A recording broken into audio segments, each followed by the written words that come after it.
올해가 극단성 창단 40주년이 되는 해이고요. 또 선생님이 서거하신 지 4년째가 되는 그런 해입니다.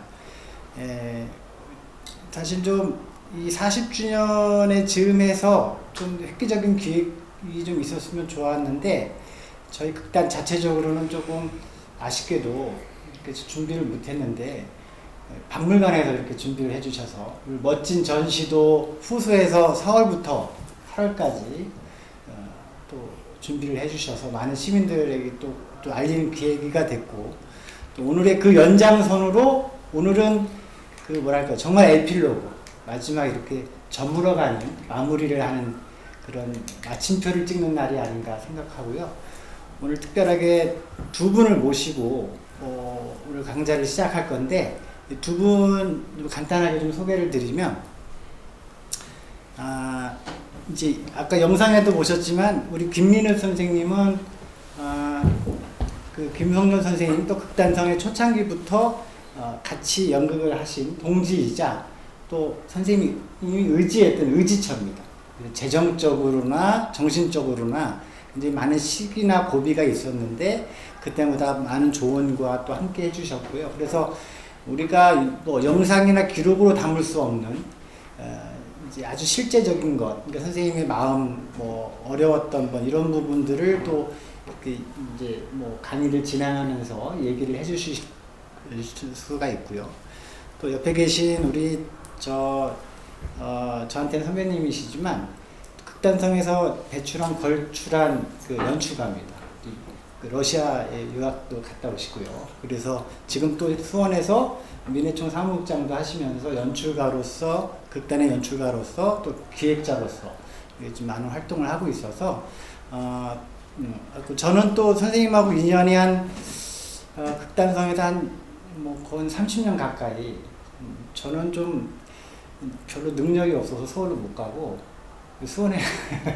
수원에서 계속 지하실에서 먹고 자고 이렇게 하면서 선생님하고 가장 많은 긴 세월 동안 연극을 같이 했습니다. 이제 불행하게도 저는 지금 현재 연극은 하진 않고 수원에서 작은 카페를 하면서 가족과 열심히 행복하게 살려고 하는 그냥 평범한 시민이 되고 있는데, 또 오늘 이 자리에서 조금 선생님 그리고 또 선배님 그리고 저의 이야기 속에서 좀 입체적인 수원의 연극이나 그리고 또 김성년 선생님을 발견하는 그런 시간이 됐으면 좋겠습니다. 근데 하나 좀 우려스러운 거는 저희들이 그 이야기하고 이제 발췌된 자료들은 사실 수원 전체를 대표하지는 않습니다.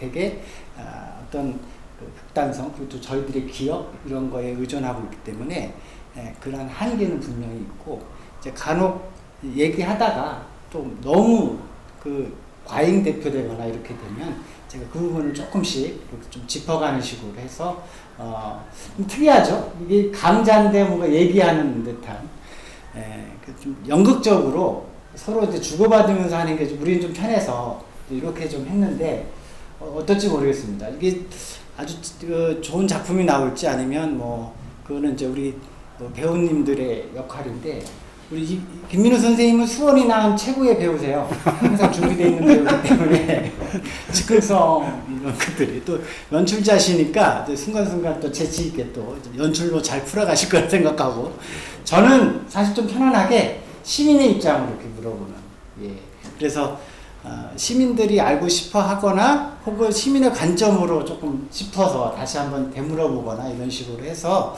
한 2시간요 이렇게 한번 진행해 보도록 하겠습니다. 그러면 저희가 한번 PPT 이렇게 띄워놓고 이제 조금 얘기를 좀 할 건데, 시대를 이제 거꾸로 거슬러 올라가서 처음 김성렬 선생님이 이제 수원과 어떻게 인연을 맺었는지부터 시작을 할 건데, 잠깐 좀 이력을 쭉 이렇게 조금 보시겠습니다. 좀 특이한 거는 이제 54년에 또 강원도 속초 출생이세요. 수원에 오신 거는 여기서 중고등학교를 나오신 건 아니고 고등학교까지 속초에 가시고, 서울에서 이제 대학 준비를 하시다가 이제 수원에 오신 거거든요. 청년이 돼서 오신 케이스고, 그다음에 이렇게 보시면 이제 그쵸? 이제 수원에서 거의 한 45년 이렇게 연극을 하셨어요. 그리고 수원의 예술이 있냐? 제가 보기에는 이제 수원에서 거의 모든 활동을 다 하신, 출생은 물론 속초지만 수원에서 그런 모든 활동을 다 하셨어요. 이제 그런 거고 보시면 가장 극단성을 창단한 게 83년도, 이제 40년이 됐고 연극제 창사를 하시고 그리고 많은 그 수상도 하시고 또 시국문학으로 등단하셔서 시국 작가로 또 등단하시고 그리고 대표작으로 지역을 소재로 한 작품들이 굉장히 많았거든요. 특히 이제 정조대왕이라든가 정약용, 나혜석 이런 지역에 있는 인물들 역사적인 소재를 발굴해서 본인이 창작을 하셨습니다. 근데 그렇게까지 왜 해야만 됐는지에 대한 이야기들이 아마 이제 대화 속에서 나올 예정이고요. 잠깐 거기 조금만 더 보태서 이제 이분이 왜 이제 속초에서 사셨냐 하는 것도요. 이제 아버님이 워낙 함경도 쪽이에요. 그래서 피난을 와서 그쪽에 사시다가 결혼해서 이제 이제 김 선생도 이제 내려와서 나서 54년생이니까 그 후에 나신 거죠. 그리고 지금 가족으로는 아까 영부인님께서 한 분 나왔고, 그 다음에 딸이 하나 있습니다. 그 다음에 동생은 어떻게 되는지 아나? 김 선생 여동생이 하나 있었지. 네. 예. 거의 저 남한 쪽에 친척이며 뭐 이런 게 없습니다. 그러니까 그 북에서 내려와서 혼자 어렵게 또 그 속초에서 뭐 정말 갈매기까지 잡아먹었다는 그런 얘기도 또 들어본 적이 있습니다. 그러니까 그렇게 사셨던 그거는 좀 플러스 봐. 근데 우리 김민우 선생님 가족사도 좀 특이하세요. 지금 말씀하시는 거의 어디죠? 그 용정 저희 집도 이제 예.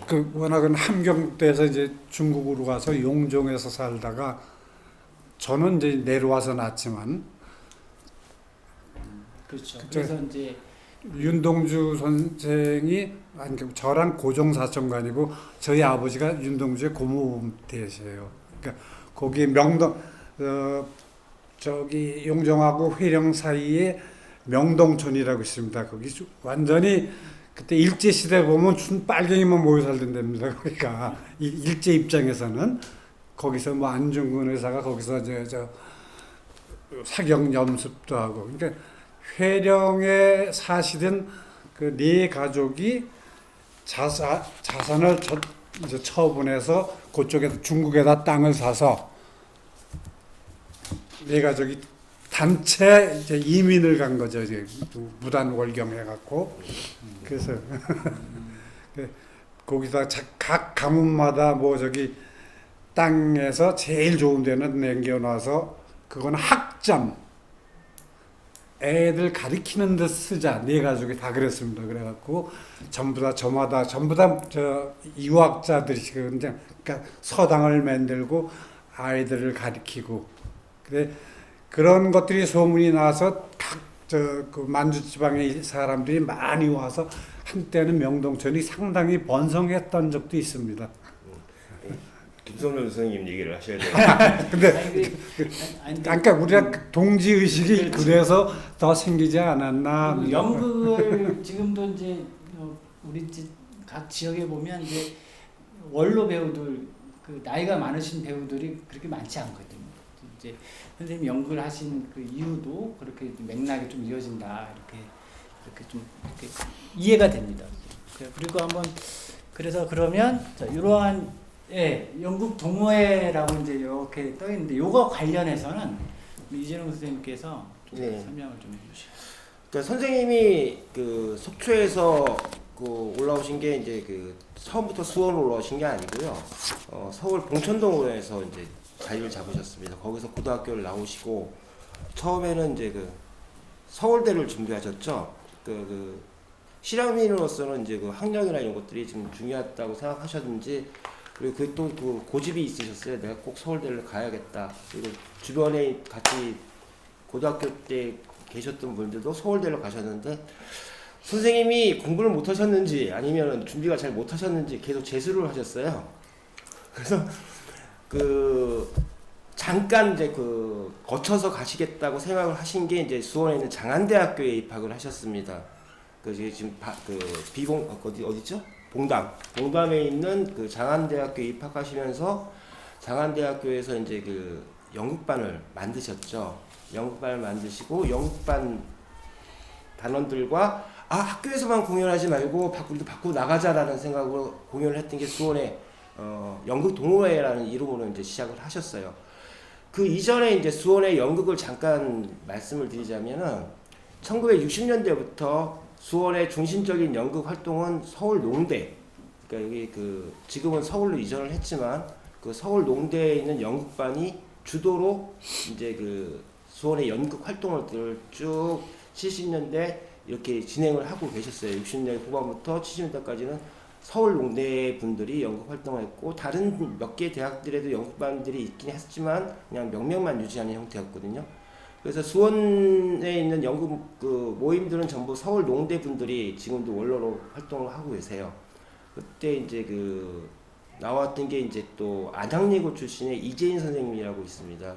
그 초대 그 경기 예술센터 이제 그 경기 도립단에 이제 초대 연출을 하셨던 이재인 선생님을 중심으로 한 안양예고 어떻게 파벌로 해야 될까요? 안양예고 파가 이제 또 이제 그 수원의 연극 활동을 했을 때 그때는 이제 그 우리 전통 연희를 가지고 하는 연극 활동들을 하셨어요. 그리고 그런데 이제 그 김성렬 선생님이 이제 그 대학교 연극 동호회라는 이름으로 수원에서 활동을 하시면서 이제 그 합치고 떨어지고 분란을 일어나고 하는 과정에서 이제 그 수원 연극 극단성이 태동하기 전까지 연극 동호회라는 활동을 하셨습니다.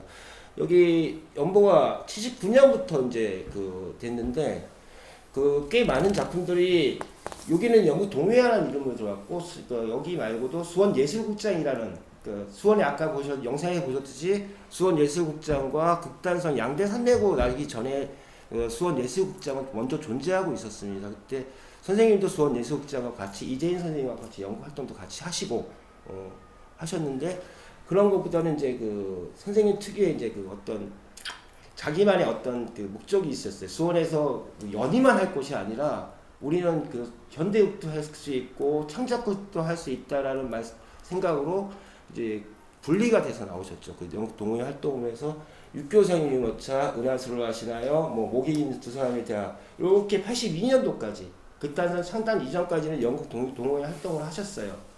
근데 제가 이거 자료를 만들면서 이렇게 옆에를 한번 봐주시겠어요? 그때 요거 상태를 보면 그 시절의 연극의 어떤 생태계를 좀 볼 수가 있어요.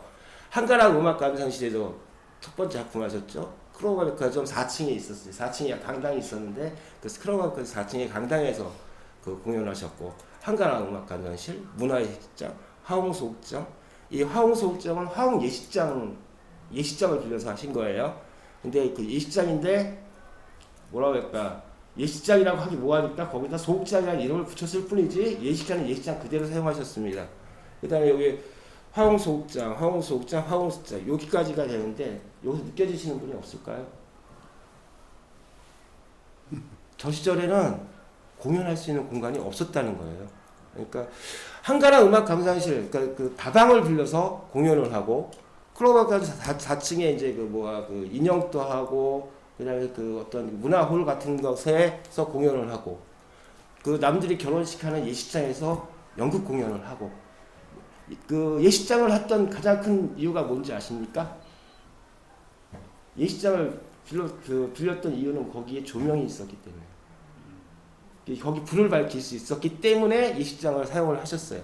그러니까 이 시절에는 그 직접 배우들이 그 무대도 만들고 하다가 지금은 여기 그 종로교회 옆에 지금 병원이 있죠.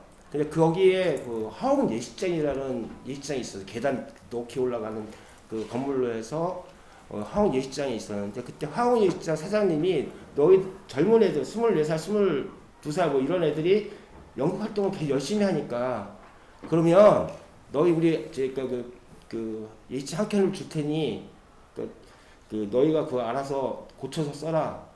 그래서 선배님들이 직접 거기 예식장에 있는 의자, 그 다음에 뭐 예식장에 그 화도라고 하죠. 거기들 다 걷어내고, 그 다음에 조명도 달고. 근데 조명에 있으면 뭐합니까? 거기 조절할 수 있는 그 디머라고 해서 조절기가 없어요. 그래서 그 조절기 같은 경우는 그 대야에 물을 담고 거기다 소금 농도를 좀 다르게 합니다. 그래서 합선을 시키는 거죠. 합선을 시키면 이제 저항이 생겼어요. 예, 저항의 농도에 따라 불밝기가 달라져요. 그렇게 어렵게 이제 그 연극을 시작하셨고, 그러면서 수원에 자리를 잡기 시작하셨습니다. 이때 이제 그 수원에 있는 삼일고등학교, 그 다음에 유신고등학교 이쪽에 연극반을 창단하는데 그 힘을 쓰셨고, 지금도 그 유신고등학교 출신들과 삼일고등학교 연극반 출신들이 아직도 수원에서 연극 활동하는 그 토대가 됐습니다.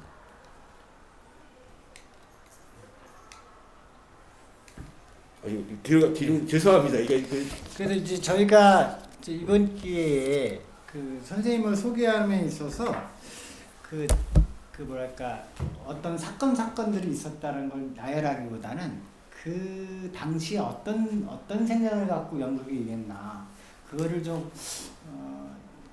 찾아내기 위해서 연출의 변이라든가 이런 것들을 좀 주목해서 거기서 요 시대는 한 이런 생각들을 하셨구나라는 걸 좀 뽑아봤거든요. 이렇게 보시면 이게 이제 그 극단성을 83년도에 창단하면서 예 이렇게 쓰신 대표의 글인데 한번 제가 읽어보겠습니다. 이번에 극단성을 창단하는 과정에서 수원에 극단이 있는데 왜 새삼스럽게 극단을 또 만드느냐는 충고를 여러 번 들었습니다. 그 말씀들이 진실한 충고였음에도 저는 새로운 극단을 창단했습니다. 보다 알차고 다양한 연극을 하고 싶어 하는 것은 시민의 당연한 바람입니다. 근데 이제 그렇게 하시면서 창단 그 대표의 글을 쓰셨는데 저는 여기서 주목하는 게 좀 궁금한 게 이런 거예요. 누가 반대를 했을까? 지금 뭐 극단을 만든다고 하는 것이 극단이 있는데 왜 또 만들어 이렇게 왜 누가 했을까 이런 생각을 좀 들었어요. 근데 여기 사연이 있는 것 같아요. 혹시 아까 얘기하시는 중에 수원 예술극장은 통합된 극단의 형태를 갖고 있었습니다. 수원에 여러 단체들이 있었는데 통합되어 있는 형태가 있었고, 네, 한가람 그 영국 동호회 그렇죠, 한가람 몇 개의 극단들이 한 3개의 극단들이 활동하고 있었는데 그것이 수원 예술극장이라는 하나의 이름으로 뭉치게 된 거죠. 그래서 수원 예술극장이라는 단체가 생겼고, 그 수원 예술극장에 이재인 선생님이 잠시 이제 그 다른 일을 하실 때 김성련 선생님이 수원 예술극장의 대표를 하시면서 연극 활동을 영국 동호회 중심으로 시작했던 거죠. 그러다가 이제 본인만의 연극, 다양한 연극과 새로운 실험들을 하고 싶어서 이제 나오게 되셨는데 이제 반대가 있었던 것 같아요. 그게 어떤 반대라는 것보다는 그런 거예요. 그러니까 그 수원은 하나로 뭉쳐서 연극이 다 가야 되는데 왜 너희가 그 배반자 역할을 하느냐. 그러니까 이런 거죠. 근데 그때 선생님 생각은 그랬던 것 같아요. 그 위에 선배들 계시고 그 다음에 어떤 특정 인분의 어떤 그 주도로 연극이 하게 되니까 그때 젊고 패기있던 사람들이 따라갈 수밖에 없는 상황이 된 거죠. 근데 그러면 그걸 좀 나와서 우리만의 연극들을 하자라는 생각으로 극단성을 창단하시게 된 거죠. 또 그때 분위기가 수원이 그런 거에 텃세가 좀 씌었어요. 이게 저 속촌놈이 와서 한다든지 뭐 이런 것들을 배제시키려는 그런 것도 있었고요. 거기 기라성 같은 예전에 있던 사람들이 꽉 잡근인 세상에 이거 젊은 놈들 고개 몇면이 와서 뭐 또 흐려놓는다 뭐 이런 식의 어떤 의식들도 있었습니다. 그러니까 나 나름대로 다른 거를 펼쳐보겠다 하고 뛰쳐나오는 거겠죠. 그 영국 동호회 아까도 말씀드렸듯이 그 장안대학교 학생들이 그 중점이 되다 보니까 수원 출신들이 없으셨어요. 서울 출신들. 근데 활동은 수원에서 하신 거죠. 그러니까 수원에 기존에 계셨던 분들은 외부에서 온 놈들, 외부에서 끝나면 다시 떠나갈 사람들 이런 인식이 좀 강했던 거죠. 그런데 지금까지도 남아 계신 거는 선생님과 그 제자들이 남아 있는 거죠. 여기 이제 85년도 경인일보하고 인터뷰한 내용이 있는데 연극에 대한 생각, 그 당시에 어떤 생각을 갖고 계셨는지 이제 들여다 보이는 자료인 것 같습니다. 연극은 술수 기만 허영을 물리친 진실된 삶의 몸짓입니다. 어려움은 많지만 이 땅에서 반드시 해야 할 것을 하고 싶습니다. 극단성은 수원에서 연극하는 젊은이들이 모여 수원의 상징인 수원성의 의미를 살리고자 1983년 4월 8일 창단했습니다. 여기 이제 경일부의 인터뷰하면서 실린 내용인데요. 연극에 대한 생각, 이게 이제 있는 것 같습니다. 그러니까 그 연극은 술수 기만 허영을 물리친 진실된 삶의 몸짓이다. 예. 요거 하기 전에 극단성의 이름이 왜 극단성이 되어야 됐는지도 좀 그 얘기를 해야 될 것 같아요. 그러니까 젊은 분들이 왔을 때 그 우리들은 자기들은 외부에서 왔잖아요. 외부에서 오다 보니까 생각은 자기들은 이제 수원을 대표하는 극단으로 크겠다라는 그 기치가 있었죠. 그래서 수원을 대표하는 상징물이 무엇일까라고 했을 때 수원은 성이다. 극단은 우리는 그 성을 가지고 그 수원을 대표하는 극단이 되겠다는 포부를 가지고 이제 이름을 극단성으로 지으셨습니다.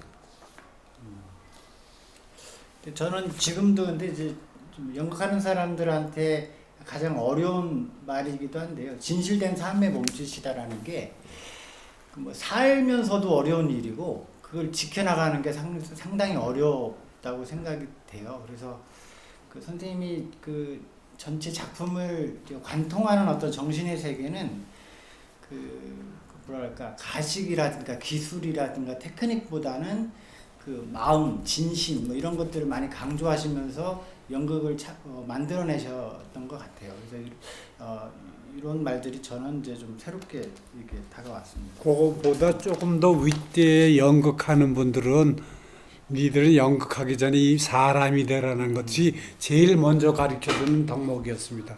인간 되지 않으면 너 연극도 하지 마라. 이렇게 그 선배들은 가르쳐 줬던 거거든요. 그러니까 뭐 얘도 이제 나름대로의 어떤 그런 게 있었을 겁니다. 그러니까 제가 이제 김성열 씨를 만난 건 86년도인가? 그전에 요거부터 요거부터 좀 하니까 넘어갈게요. 그 82년도에 그 화홍소극장이 문을 닫습니다. 그리고 화홍소극장을 중심으로 그 활동했던 사람들이 다시 뿔뿔이 흩어지게 되는데 그러면서 이제 극단성이 창단인데 그때가 좀 암흑기였다고 해요. 그러니까 뭐 아무것도 할 수 없고 뭐 공연장도 없고 그러면서 극단성이 83년도에 4월달에 창단이 되면서 그 창단 기념공으로 참새하기 한차 그다음에 전국되지 않는 여자 돼지들의 산책 조선비 보수작업을 공연을 하는데 이 5회까지 또 아까 그 옆에 똑같은 걸 말씀을 드리자면 수원문화예식장 아까 그 했던 예식장 수원시민회관 수의사회 강당 담화 커피숍 수의사회 대강당 공신동 소극장 이게 일부러 카페라고 써놨어요. 저기도 아까도 말씀드렸듯이 그 소극장이라고 이름을 지었지만 소극장이 아닙니다. 그냥 카페나 아니면 커피숍 여기다가 공연장이라는 이름을 붙였을 뿐이지 그냥 빌려서 장소를 빌려서 공연을 했을 뿐입니다. 그래서 수의사의 대강당은 저쪽 그 매산동에 위치한 건데 아직도 건물 남아 있어요. 그 다음에 뭐 다모아 커피숍 이런 데 똑같이 말했을 때 이때까지도 아직 자리를 못 잡고 있었던 거죠. 그 수원을 전전하면서 그 장소에서 고민하는 어려운 때였습니다. 밑에다 얘기했지만 제대로 공연장이 없으니까 그 공연할 수 있는 장소만 있으면 가서 공연을 만들던 시절이죠.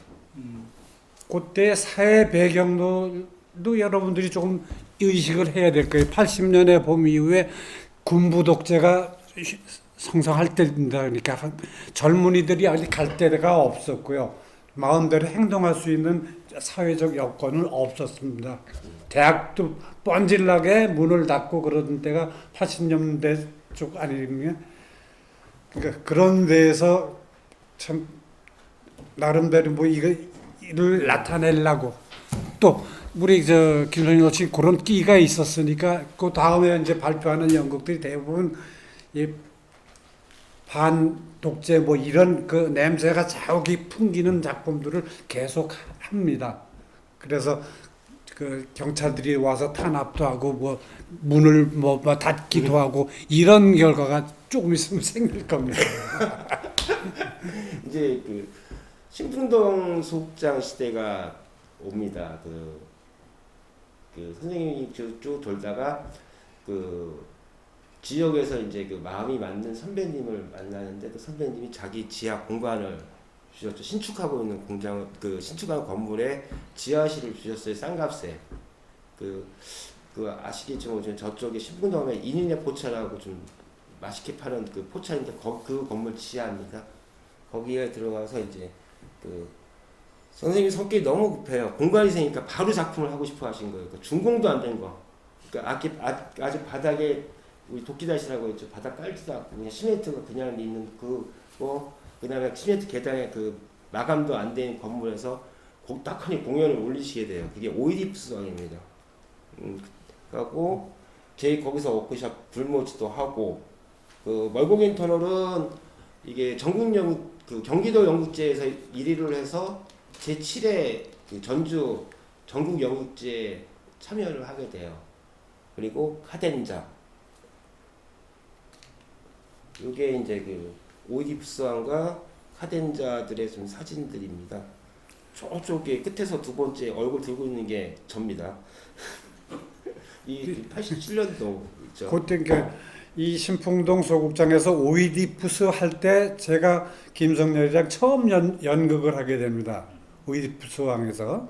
근데 이 양반을 어떻게 알게 됐냐면 저는 이제 그 화성 쪽에 있었거든요. 화성에서 이제 농사 짓고 그다음에 또 뭐 저희 처가 이제 약국을 하면서 뭐 그런 생활을 하고 있었는데 바라녀사. 저기 대학 시절 이제 연극을 많이 했거든요. 그러니까 그 연극을 하고 싶은데 어떻게 하면 할까 하다가 테니스 치는데 저 화성고등학교 선생님들이 많이 오는데 같이 치고 야 거기 연극반 좀 만들어 봐라 내가 도와줄 테니까.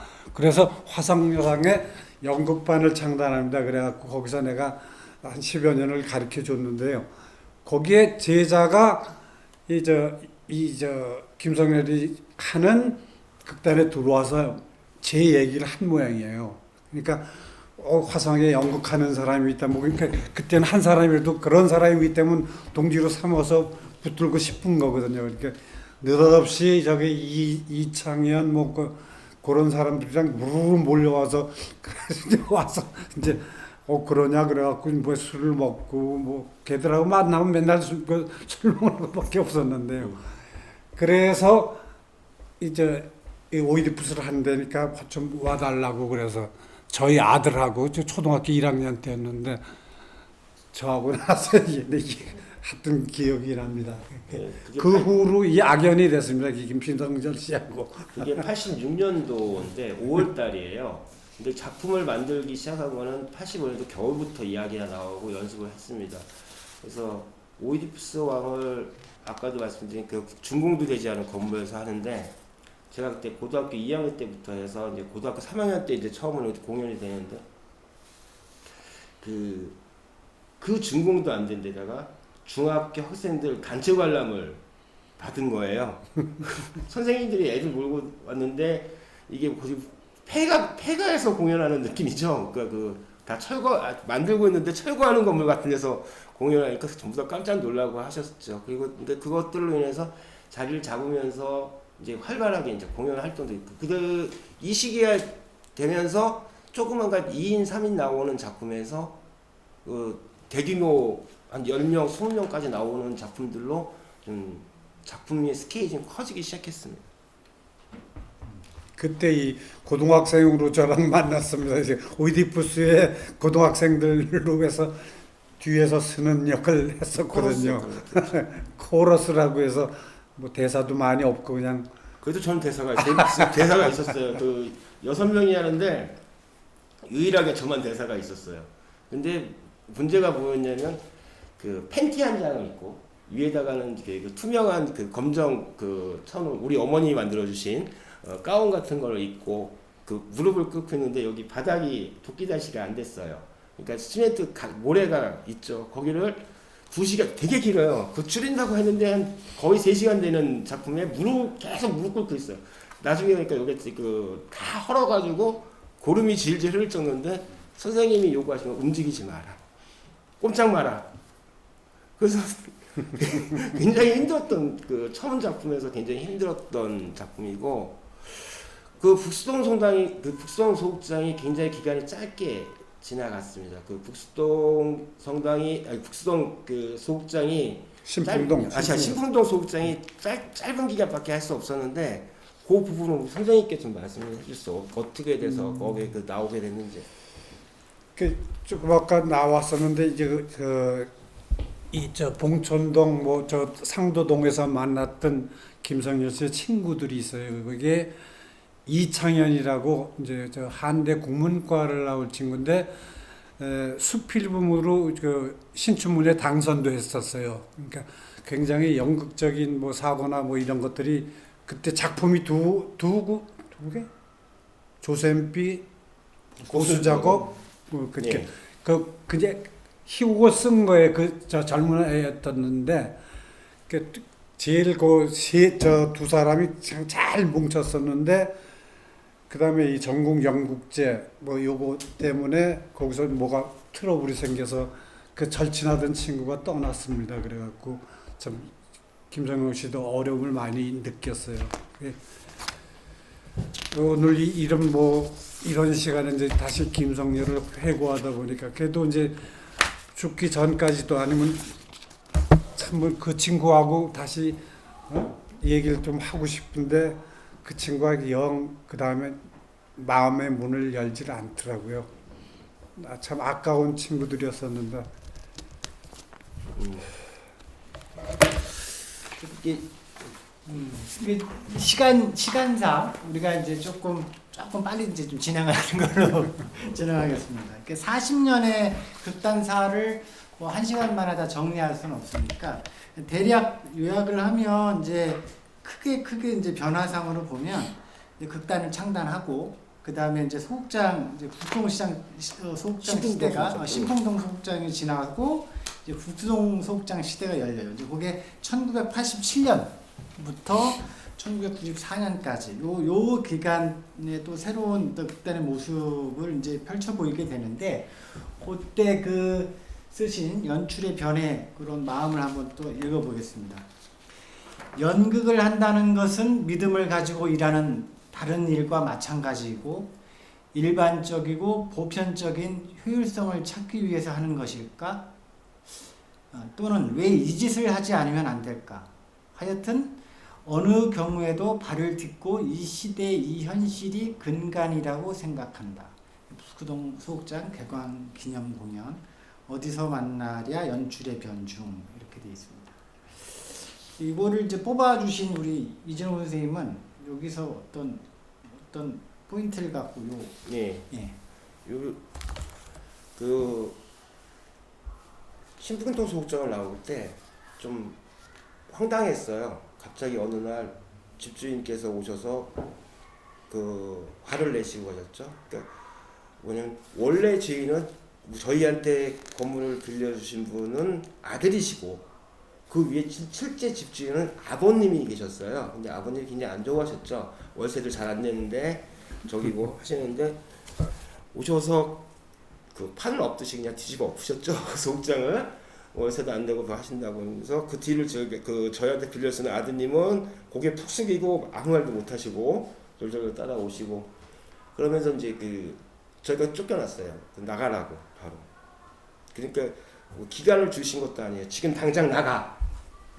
그래서 저도 어린 마음에 좀 부모를 못 이겨서 그 뒷벽에 그 연습용 거울을 손으로 깨가지고 다치고 했는데 그러면 나와서 이제 그냥 그 짐을 어떻게 갈 수 없으니까 몸만 나왔죠. 몸만 나와서 그 다음에 이제 그 선생님이 모이라 그러면 이제 모이면 이제 술집이에요. 막걸리집. 뭐 선생님 뭐 시계도 맡기고 술 먹고 뭐 하고 먹고 하는데 하는 말은 적이 없는데 어느 날 갑자기 장소를 얻으셨대요. 그래서 보러 가재 갔는데 역시 준공도 안 된 건물이에요. 뭐 저기 딱 들어갔더니 무슨 지하 그 습기가 꽉 차가지고 그 썩은 내가 나는 그러니까 그 나가지 않는 건물인데 여기를 얻으셨대. 여기를 극장으로 만들어야 된대.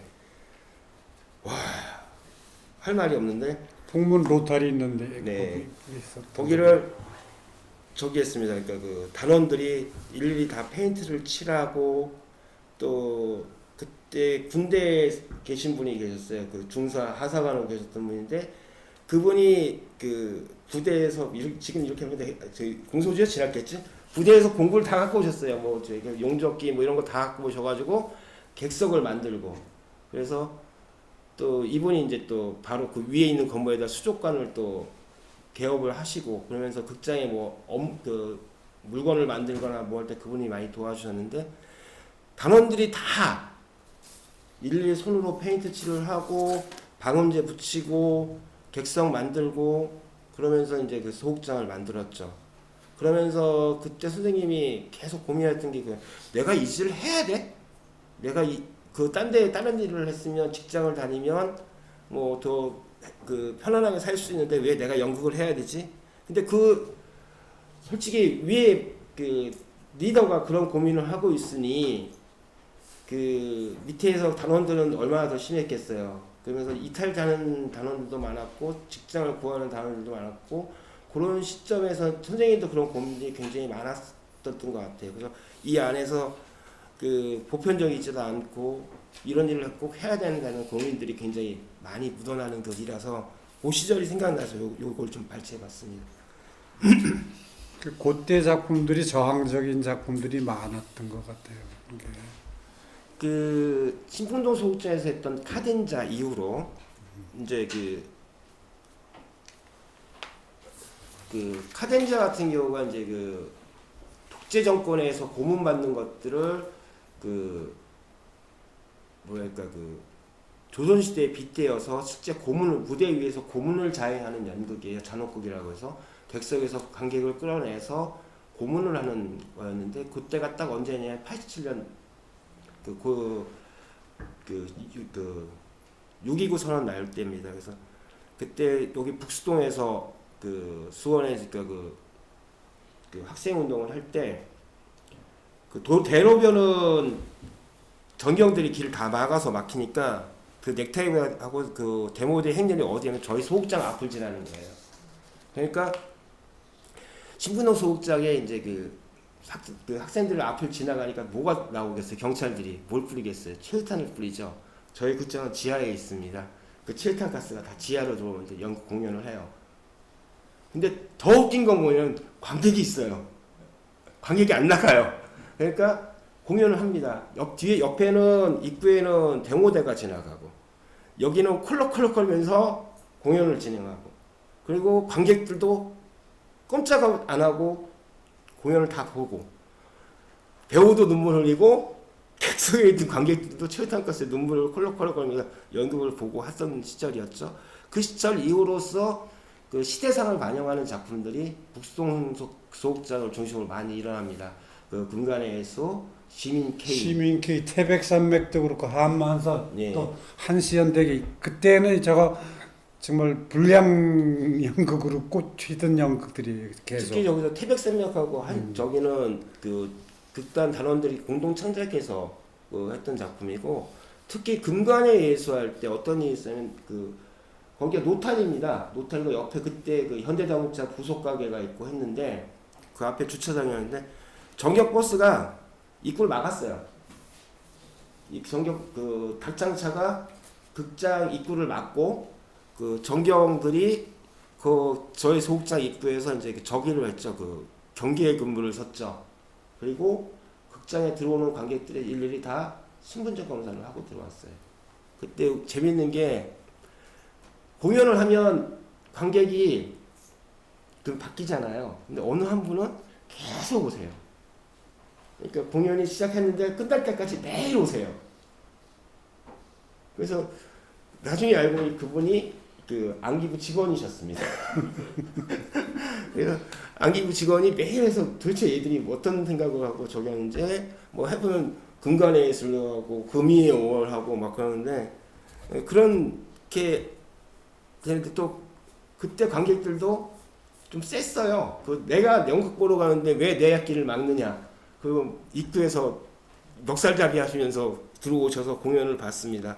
그때는 참 시대가 그런 시대에서 좀 타협하지 않고 작품을 하셨다는 것들이 그 김성현 선생님의 어떤 그 성격이나 아니면 그 고집 이런 것들을 좀 벌써 봤죠. 우리 돈 되는 연극 좀 하자. 수원 연극의 남문 연극하고 북문하고 그러니까 명확히 갈라지는 데가 이때쯤입니다. 그러니까 이쪽은 의식 있는 작품을 하는데 저쪽은 상업 연극만 했거든요.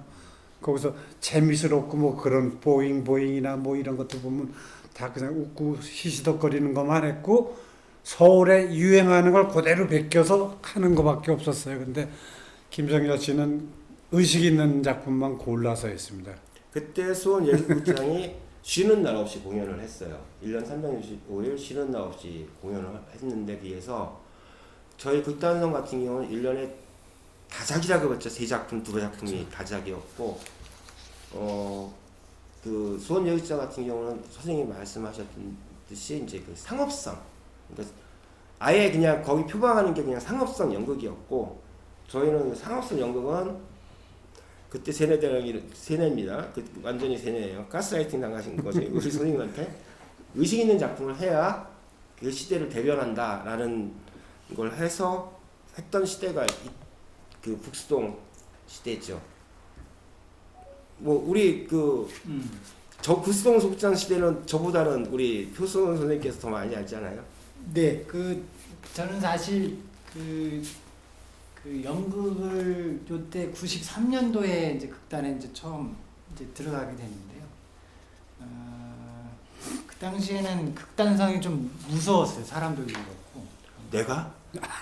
아니, 그 내가 왜? 모습이 조금 우리가 뭐 조폭 같은 느낌으로 너무 일치 단결되어 있고 뭐 일사불란하고 뭔가가 그래서 연극하는 거하고 군대하고 좀 비슷한 느낌이 있었거든요.